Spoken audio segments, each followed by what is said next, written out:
Hello everyone, welcome back to Let's Play Dragon Warrior 3 for the Game Boy Color. This is Vortex 259, and today we're going to see if we can wake the sleeping village of Noaniels. You might remember we came to this village at the end of the last video and found everybody in town was asleep. So I figured since everybody's asleep, this should be a pretty good opportunity to raid this town for some loot. So let's do so. We're going to start off here on the southwestern part of town. You'll see a little boy standing in the road. Apparently he's looking for his grandpa in his sleep. And if we go just a little bit further west of the little boy, we'll find a house we can go inside. And if we look into this vase here inside the house, we're going to pick up an agility seed. I'll probably give that to my warrior Glenn and raise his agility a little bit. Now if we go upstairs, we'll find the only person in town that survived the curse and didn't fall asleep. This old man says, "Travelers, please help me. Please find and return the dream ruby to the elves. If it isn't given back, they won't lift the curse on this village. Elvenham, the hidden home of the elves, is near the cave in the west. It is said to be in a forest." Yeah, we visited Elvenham and talked to the queen last time. And apparently we need to give the dream ruby back to them in order to have the sleeping curse lifted off this village. So we'll have to keep that in mind. Well, if we look in the old man's bookshelf, we'll pick up the tragic book, and that will change one character's personality to the weepy personality. So I'm just going to sell that off for gold. Alright, we got a few more items here in this town we can find. And we'll start off by heading to the north and going into the inn. If we go upstairs here in the inn and unlock this door here and check the dresser drawer, we'll find a moon herb, which we'll put in the bag. And let's see, I believe the westernmost room has something we can raid. Let's check the dresser drawer here and find a kilt. Excuse me? Are you wearing a skirt? Do a little bit of dancing. Now, the kilt, I believe, will take Heroes and Glenn's defense down by 1 if I were to equip that, so I think I'm just going to sell that off. Alright, a couple more items still to find here in town. And let's see, if we go inside this house and check the lady's vase here, we'll find a strength seed, which I'm probably going to give to Hero and increase his strength a little bit. And last but not least, we'll check this wall here next to the old man.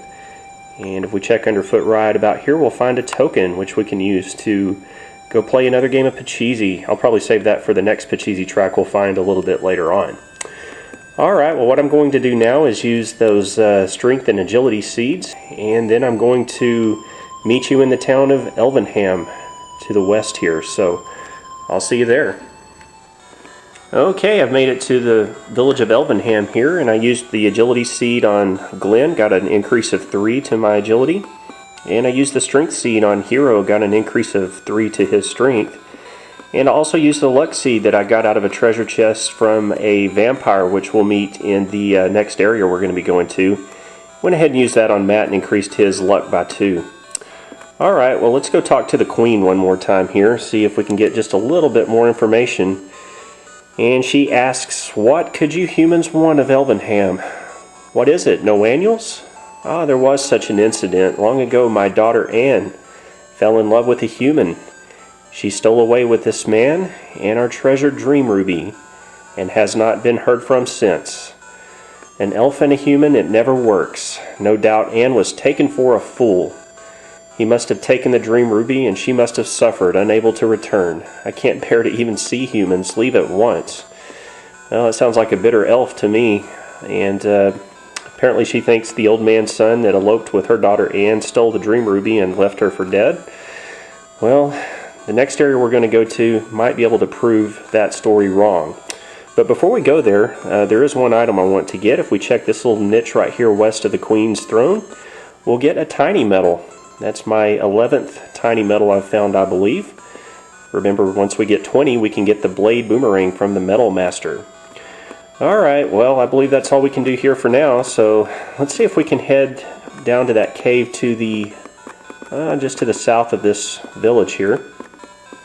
And maybe we can find some sort of inclination of the Dream Ruby, or maybe something that will give us a clue as to what happened to the human and the elf that eloped. Now, before we go into this cave, be prepared, because this is going to be the hardest dungeon we faced so far in the game. So I'm going to be attempting this at level 12 on Hero, and I've got Glenn, Pete, and Matt up to level 13. So hopefully that will be enough for them. Again, I've got the best equipment for them so far at this point in the game. And in the bag, just to be on the safe side, I'm going to take 30 healing herbs with me. So should the heal spell run out, I'll have those as a backup. And I guess before we go in, there's one more thing I wanted to show you.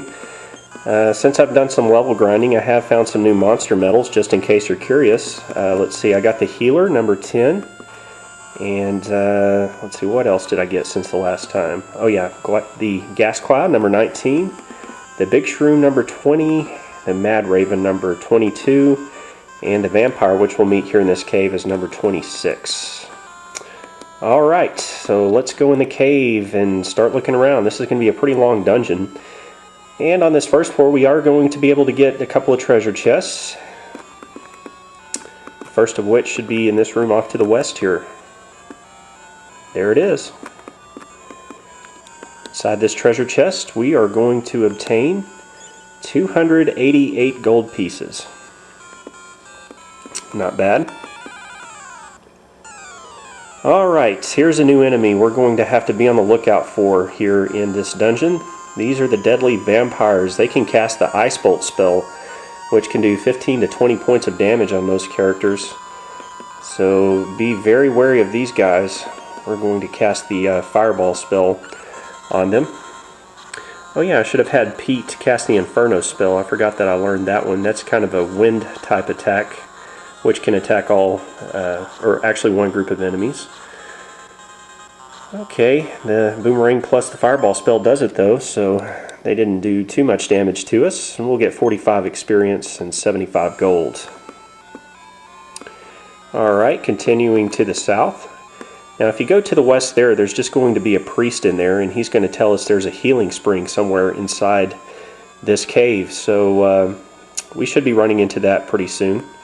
And that will be actually pretty handy for grinding. You can fight enemies to gain levels and use that spring to recover your HP and MP. Okay, I believe there's another treasure chest up here, and there it is. And inside this chest we're going to get the repellent. The repellent will actually ward off weaker enemies on the overworld. Okay, that was just a battle with a single vampire, nothing to worry about. So let's see, from here, let's go to the west. And there should be 2 staircases down here. Oh yes, here is another enemy you need to worry about here in this cave. These are toadstools. Now the toadstools can exhale sleeping breath, which will put all your characters to sleep. Their normal physical attacks also has a chance to put one character to sleep, so if you run into a group of these plus a group of vampires, that can be deadly news, so be very wary of these guys. We want to take these things out as quickly as possible. I'm just going to have Pete use that new Inferno spell there, and likewise we'll have Matt use the Fireball spell. Now the toadstools seem to have fairly high magic defense, meaning that sometimes when you cast your magic spells, it doesn't work. We'll see if the Inferno spell works very well. Well, it looks like it's going to work here. I have tried casting the Fireball spell and managed not to hit a single one of these guys, so thankfully the Inferno spell worked. We'll get 56 experience points and 80 gold coins. Alright, the first staircase I want to take is the one to the right here, and that's just going to lead us down to a treasure chest, I believe. Yep, there it is, and inside this treasure chest we'll get a tiny medal. That's tiny medal number 12. Alright, we'll go back up the stairs here.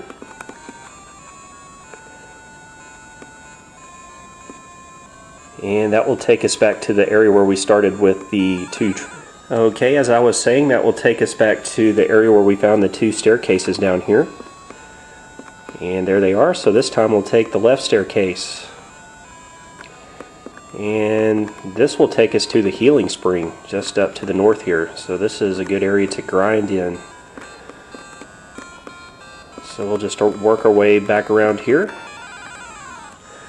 Okay, that was a battle with 3 more vampires. So stepping on the healing spring, that's going to completely recover my HP and MP. So if you're fairly low level or would like to level up more, this is a good place to do it. So this actually looks like a good place to stop for today, so we'll pick up here again next time. Thanks for watching today's video. This is Vortex 259. We'll see you again next time.